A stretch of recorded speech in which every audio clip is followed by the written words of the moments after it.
இது ஃபர்ஸ்ட் மலேசியாவின் செய்திகள் உங்களுக்காக.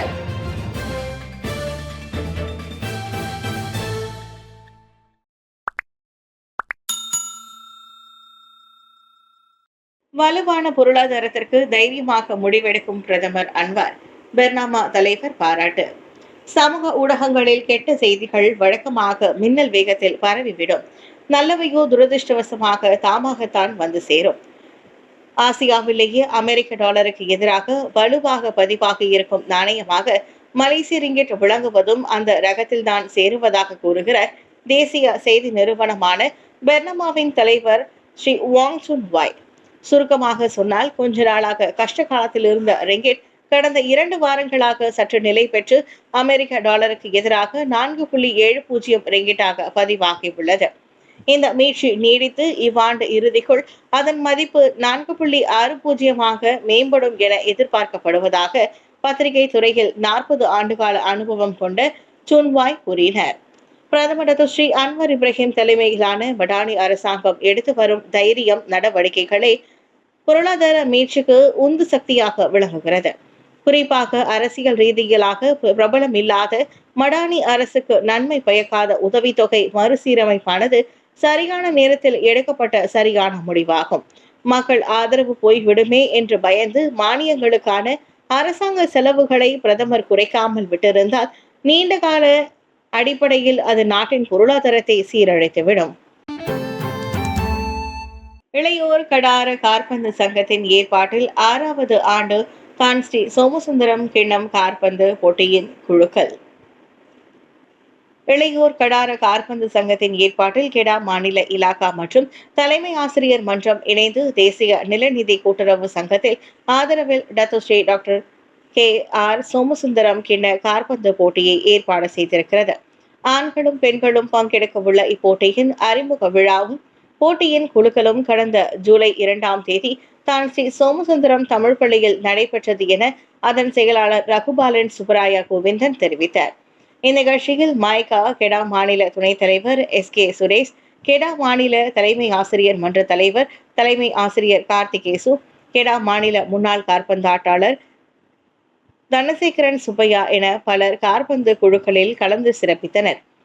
இளையோர் கடார காற்பந்து சங்கத்தின் ஏற்பாட்டில் 6வது ஆண்டாக மலர்ந்துள்ள தான் ஸ்ரீ சோமசுந்தரம் கிண்ண காற்பந்து போட்டி எதிர்வரும் ஆகஸ்ட் 2ஆம் தேதி சுங்கைலாயார் தேசிய வகை ஆரம்ப மலாய்ப்பள்ளி மைதானத்தில் நடைபெறுகிறது. மலேசிய மாணவர்கள் இங்கேயே படிப்பை தொடரலாம் அல்லது வங்காளதேசம் திரும்பலாம். உயர்கல்வி அமைச்சு தகவல். வங்காளதேசத்தில் ஏற்பட்ட கலவரத்தால் தாயகம் கொண்டு வரப்பட்ட மலேசிய மாணவர்கள் விரும்பினால் இங்கேயே கல்வியை தொடரலாம். ஒருவேளை அங்கு அமைதி திரும்பி பாதுகாப்புக்கு உத்தரவாதம் இருந்தால் அவர்கள் வங்காளதேசம் திரும்பியும் படிப்பை தொடரலாம். தேர்வு மாணவர்களுக்கு இடையேதான உயர்கல்வி அமைச்சர் ஸ்ரீ சம்ரி அப்துல் காதர் தெரிவித்தார். மாணவர்கள் என்ன முடிவெடுத்தாலும் அவர்களுடன் அமைச்சு மேற்கொண்டு கலந்து ஆலோசிக்கும் என்றார் அவர். அவர்களுக்கு தேவையில்லாத மன அழுத்தத்தை கொடுக்காமல் நடப்பு நிலவரத்தை புரிய வைப்பதும் அமைச்சின் கடமை என ஸ்ரீ சம்ரி கூறினர். வங்காளதேசத்தில் அரசாங்க வேலைக்கான இட ஒதுக்கீட்டால் வெடித்த மாணவர் போராட்டம் பெரும் வன்முறையாக மாறியதில் இதுவரை 130 பேர் உயிரிழந்தனர். இதையடுத்து பாதுகாப்பு கருதி அங்குள்ள மலேசியர்களை தாயகம் கொண்டுவர பிரதமர் ஸ்ரீ அன்வர் இப்ராஹிம் உத்தரவிட்டார். அவ்வகையில் 80 மாணவர்கள் உட்பட 123 மலேசியர்கள் அடங்கிய முதல் குழுவினர் சிறப்பு விமானத்தின் மூலம் ஜூலை 23ஆம் தேதி தாயகம் கொண்டு வரப்பட்டனர். பினாங்கில் கைகலப்பு தொடர்பான விசாரணையில் 4 கைது, துப்பாக்கியும் தோட்டாவும் பறிமுதல். கைகலப்பு தொடர்பான விசாரணை மேற்கொண்ட போலீசார் 2 வெவ்வேறு நடவடிக்கைகளில் துப்பாக்கி மற்றும் தோட்டாவுடன் சில போலி ஆயுதங்களையும் பறிமுதல் செய்தனர். ஜுருவில் சந்தேக பேர்வழி ஒருவன் கைது செய்யப்பட்டதை தொடர்ந்து 19 மற்றும் 27 வயதுடைய மேலும் 3 ஆடவர்களும் பிடிபட்டதாக பினாங் போலீஸ் தலைவர் ஹம்சா அகமத் தெரிவித்தார். சுங்கைப்பாக்கா பம்புங் பாரு வால்டோர் பகுதியில் உள்ள ஒரு அலுவலகத்தில் நடத்தப்பட்ட சோதனையில் கிளாக் ரக துப்பாக்கியுடன் சில தோட்டாக்களும் பறிமுதல் செய்யப்பட்டன. அதற்கு முன்னதாக சுங்கைப்பாக்காவில் சந்தேக பேர்வழி ஒருவனை அவனது வீட்டில் கைது செய்த போலீசார் பல்வேறு போலி ஆயுதங்களையும் பறிமுதல் செய்ததையும் ஹம்சா உறுதிப்படுத்தினார். வானிலையில் முன்னேற்றம். லங்காவிற்கான ஃபெரி சேவை இன்று காலை வழக்கத்திற்கு திரும்பியது.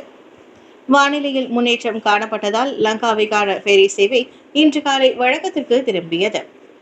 குவாலகெடா, குவாலபெர்லிஸ், லங்காவி ஃபெரி முனையங்களில் இருந்து 944 பயணிகள் இன்று காலை பயணத்தை மேற்கொண்டனர். மோசமான வானிலையில் லங்காவிக்கான 8 ஃபெரி சேவைகள் நேற்று ரத்தானத்தில் பாதிக்கப்பட்ட பயணிகளும் அவர்களில் அடங்குவர். இதுவரையிலான பயணங்கள் சுமூகமாக மேற்கொள்ளப்பட்டிருப்பதாக ஃபெரி லைன் வெஞ்சர் சென்ட்ரிகான் பிரகத் குழுமத்தின் தலைமை நிர்வாகி கேப்டன் பஹாரின் பஹ்ரோம் தெரிவித்தார். இன்று முழுமைக்கும் பயண சேவை சீராக நடைபெறுமா என்பது வானிலை மற்றும் கடல் அலையை பொறுத்தே தெரியும்.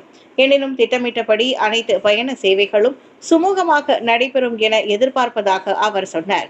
கடலில் 4 மீட்டர் உயரத்திற்கு அலைகள் எழும்பியதால் சனிக்கிழமை 808 பயணிகள் குவாலகெடா, லங்காவி, குவாலபெர்லிஸ் முனையங்களிலேயே முடங்க வேண்டியதாயிற்று.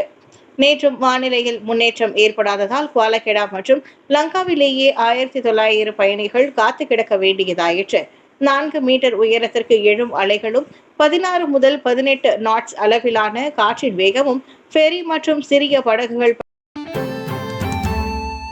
ஜொகூர் அரசு கலை ஆய்வகத்தை சேதப்படுத்திய சிங்கப்பூர் ஆடவர் பேரரசரிடம் மன்னிப்பு. 30,000 ரிங்கிட் அபராதத்தை செலுத்திய பின்னர் நாட்டை விட்டு வெளியேற உத்தரவு. இரட்டை குடியுரிமை வைத்திருக்கும் சிங்கப்பூர் ஆடவர் ஒருவர் பேரரசர் சுல்தான் இப்ராஹிமிடம் மன்னிப்பு கோரியதோடு மொத்தம் 30,000 ரிங்கிட் அபராதத்தை செலுத்திய பின்னர் உடனடியாக நாட்டை விட்டு வெளியேறுமாறும் பணிக்கப்பட்டார். நெதர்லாந்து குடியுரிமையையும் வைத்திருக்கும் 32 வயது கோப் சாம்வெல் போசான் எனும் அவ்வாடவர் கடந்த பிப்ரவரி 25ஆம் தேதி ஜொகூர் அரசு துறை பாதுகாப்பு அறை மற்றும் கலை ஆய்வகத்தில் அத்துமீறி நுழைந்ததோடு கண்ணாடிகளை உடைத்தது தொடர்பில் 2 குற்றச்சாட்டுகளை ஒப்புக்கொண்டதை அடுத்து அவருக்கு 14,500 ரிங்கிட் அபராதம் விதிக்கப்பட்டது. அதே சமயம் அவர் ஜெட் தங்கும் விடுதியில் கண்ணாடிகளை உடைத்ததற்காக 3,000 ரிங்கிட் அபராதமும் அனுமதிக்கப்பட்டதை காட்டிலும் கூடுதல் நாட்கள் மலேசியாவில் தங்கி இருந்ததற்காக 10,000 ரிங்கிட் அபராதமும், போதைப்பொருள் உட்கொண்டதற்காக 2,500 ரிங்கிட் அபராதமும் விதித்து ஜொகூர் பாரு மேஜிஸ்ட்ரேட் நீதிமன்றம் தீர்ப்பளித்தது. LRT 3 திட்டம் 95.6 விழுக்காடு நிறைவு 2025ஆம் 3ஆம் காலாண்டில் செயல்பட தொடங்கும். LRT இலகு ரயில் திட்டம் 95.6 விழுக்காடு பூர்த்தியடைந்துள்ளது. அடுத்த ஆண்டின் 3ஆம் காலாண்டில் அது முழுமையாக செயல்பட தொடங்கும் என போக்குவரத்து அமைச்சர் அந்தோனி லோக் கூறியுள்ளார். இவ்வாண்டு அக்டோபரில் முதல் கட்டுமானம் பணிகள் நிறைவடையும். அதனைத் தொடர்ந்து கணினி ஒருங்கிணைப்பு மற்றும் சோதனை ஓட்டங்கள் மேற்கொள்ளப்படும் என அமைச்சர் சொன்னார். அசல் அட்டவணையின்படி அடுத்த ஆண்டு மார்ச் மாதம் LRT 3 சேவையை தொடங்கி இருக்க வேண்டும். எனினும் கோவிட்-19 பெருந்தொற்றால் அந்த திட்டத்தில் தாமதம் ஏற்பட்டதாகவும் அமைச்சர் தெளிவுபடுத்தினார். எனினும் பிரசரணா நிறுவனம், குத்தகையாளர் மற்றும் சம்பந்தப்பட்ட அனைத்து தரப்பினருடனும் இணைந்து சரியான நேரத்தில் LRT 3 கட்டுமானத்தை நிறைவு செய்ய முயன்று வெற்றியும் பெற்றுள்ளது. LRT 3 திட்டத்தை பார்வையிட்ட பின்னர் அந்தோனி லோக் செய்தியாளர்களிடம் பேசினார். 5G விலை தற்போதுள்ள விகிதத்தில் தொடர்ந்து நிலைநிறுத்தப்படுவதை MCMC உறுதி செய்யும். கோவிந்த் சிங் உத்தரவாதம். 2வது நெட்வொர்க்கின் கீழ் செயல்படும் 5G விலை தொடர்ந்து தற்போதுள்ள விகிதத்தில் நிலைநிறுத்தப்படுவதை அரசாங்கம் உறுதி செய்யும் என இலக்கவியல் அமைச்சர் கோவிந்த் சிங் டியோ கூறியுள்ளார். நெட்வொர்க் மதிப்பீட்டின் போதே அதன் விலை அம்சங்களும் கருத்தில் கொள்ளப்படுவதாக அமைச்சர் சொன்னார். அதனால் 2வது நெட்வொர்க் நிறுவப்படும் போது அதன் விலையை தொடர்ந்து அதே விகிதத்தில் நிலைநிறுத்த தேவையான அனைத்து நடவடிக்கைகளையும் MCMC தொடர்பு பல்லூடக ஆணையம் மேற்கொண்டுள்ளது. நாட்டின் 5G நெட்வொர்க் பாதுகாப்பை மேம்படுத்துவதற்கான டிஜிட்டல் நேஷனல் நிறுவனத்திற்கும் சைபர் செக்யூரிட்டி மலேசியாவுக்கும் இடையிலான கருத்திணக்க உடன்படிக்கையில் கையெழுத்திட்ட பின்னர் கோவிந்த் சிங் செய்தியாளர்களில் அவ்விவரங்களை வெளியிட்டார். முன்னதாக 2வது 5G நெட்வொர்க் வரி செலுத்துபவர்களுக்கு கூடுதல் நிதி சுமையை ஏற்படுத்தக்கூடும் என முன்னாள் சுகாதார அமைச்சர் கைரி ஜமாலுடன் கூறியிருந்தார். சீனாவின் ஹுவாய் நிறுவனத்தை உள்ளடக்கி இருக்கும் அந்நடவடிக்கை கூடுதல் உள்கட்டமைப்பு தேவை காரணமாக செலவுகள் அதிகரிக்க வழிவகுக்கும் என கைரியும் அம்னோ முன்னாள் தொடர்பு தலைவர் ஷஹரில் ஷம்ரானும் கூறியிருந்தது குறிப்பிடத்தக்கது. தெலங்கானா கெமமானில் அளவுக்கு அதிகமாக வெப் புகைத்த 4ஆம் படிவ மாணவர் அவசர சிகிச்சை பிரிவில் அனுமதி, போலீசில் புகார் செய்த குடும்பம். தெலங்கானா கெமமானில் மின்னியல் சிகரெட் வேப் புகைத்த 4ஆம் படிவ மாணவன் வலிப்பு வந்து மருத்துவமனையில் தீவிர சிகிச்சை பிரிவில் அனுமதிக்கப்பட்டுள்ளார். மேஜிக் மஷ்ரூம் வகை வேப்பை அளவுக்கு அதிகமாக புகைத்ததால் கடந்த திங்கட்கிழமை பள்ளி வளாகத்தில் சுயநினைவற்ற நிலையில் அவன் விழுந்து கிடந்தான். பள்ளியில் இருந்து நேராக கிளினிக் கொண்டு செல்லப்பட்ட 16 வயது அப்பையன் பின்னர் கெமமான் மருத்துவமனையின் அவசர சிகிச்சை பிரிவில் அனுமதிக்கப்பட்டார். அவனது நிலை கவலைக்கிடமாக இருப்பதாக தெரிவிக்கப்பட்டுள்ளது.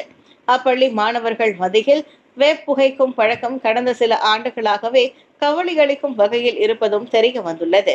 இதனை அடுத்து பாதிக்கப்பட்ட மாணவனின் குடும்பம் போலீசில் புகார் செய்துள்ளது. பிணம் தின்னி கழுகுகள் அழிந்ததால் இந்தியாவில் 1/2 மில்லியன் மக்கள் மரணம், ஆய்வில் அதிர்ச்சி தகவல்.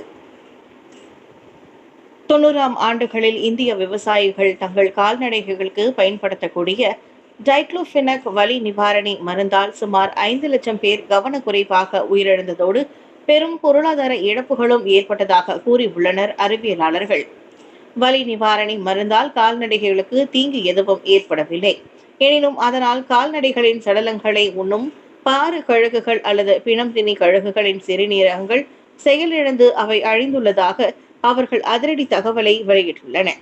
அதன் விளைவாக இந்தியாவில் பிணம் தின்னி கழுகுகளின் எண்ணிக்கை 5 கோடியில் இருந்து கிட்டத்தட்ட சுழியமாக சரிந்ததோடு 2006ஆம் ஆண்டு டைக்ளோஃபெனக் மருந்து கால்நடை மருத்துவ பயன்பாட்டிற்கு தடை விதிக்கப்பட்டது.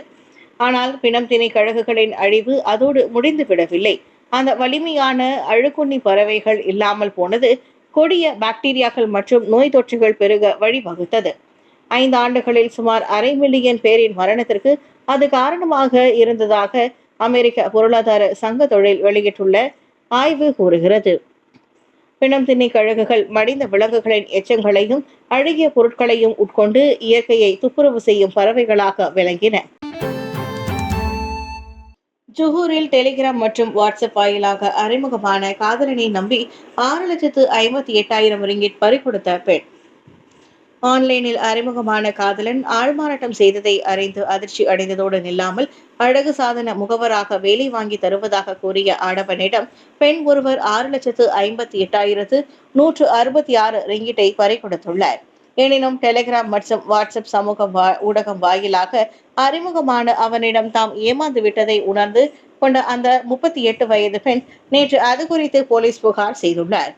இணைப்பு ஒன்றின் வாயிலாக அழகு சாதன முகவராக வியாபாரம் செய்ய அவன் அப்பெண்ணுக்கு அழைப்பு விடுத்துள்ளான்.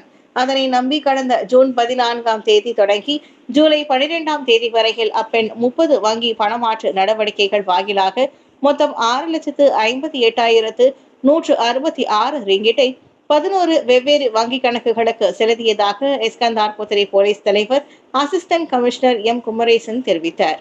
எனினும் அதன் பின்னர் அவ்வாடவனுக்கு வீடியோ அழைப்பு செய்த அப்பெண் வாட்ஸ்அப்பில் அவன் வைத்திருந்த புகைப்படம் மாறுபட்டிருப்பதை கண்டு அவன் ஆள்மாறாட்டம் செய்துள்ளதை அறிந்து போலீஸ் புகார் செய்துள்ளார். அந்த மோசடி சம்பவம் தொடர்பில் குற்றவியல் சட்டம் 420வது பிரிவின் கீழ் விசாரணை மேற்கொள்ளப்படுகிறது. புதிய முகமூடி, ஆனால் அதே பணி. அவெஞ்சர்ஸ் தொடரில் டாக்டர் டூமனாக நடிக்கிறார் Robert Downey junior. Robert Downey junior மீண்டும் மார்வல் சினிமேட்டிக் யூனிவர்ஸுக்கு திரும்புகிறார்.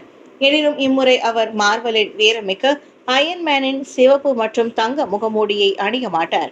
மாறாக மார்வலின் மிக மோசமான மாய வில்லன்களில் ஒருவரான டாக்டர் டூம் கதாபாத்திரத்தில் அவர் நடிக்க உள்ளார்.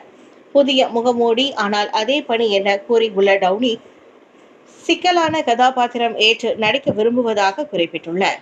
முன்னதாக கடந்த சனிக்கிழமை டவுனி MCUவுக்கு திரும்புவதாக மார்வல் ஸ்டுடியோ அறிவித்திருந்தது. அவெஞ்சர்ஸ் இன்ஃபினிட்டி வார் மற்றும் அவெஞ்சர்ஸ் எண்ட் கேம் ஆகியவற்றின் இயக்குநர்களான ஜோ மற்றும் ஆந்தோனி ருஸ்கோ அடுத்து 2 சூப்பர் ஹீரோ திரைப்படங்களை இயக்க உள்ளதாக அறிவித்த சில நிமிடங்களில் டவுனியின் மறுவே பிரவேசம் மீதான தகவல் வெளியிடப்பட்டது. அதில் அவெஞ்சர்ஸ் டூம்ஸ்டே 2026 மே மாதம் அவெஞ்சர்ஸ் சீக்ரெட் வார்ஸ் 2027 மே மாதமும் வெளியிடப்படும் என எதிர்பார்க்கப்படுகிறது.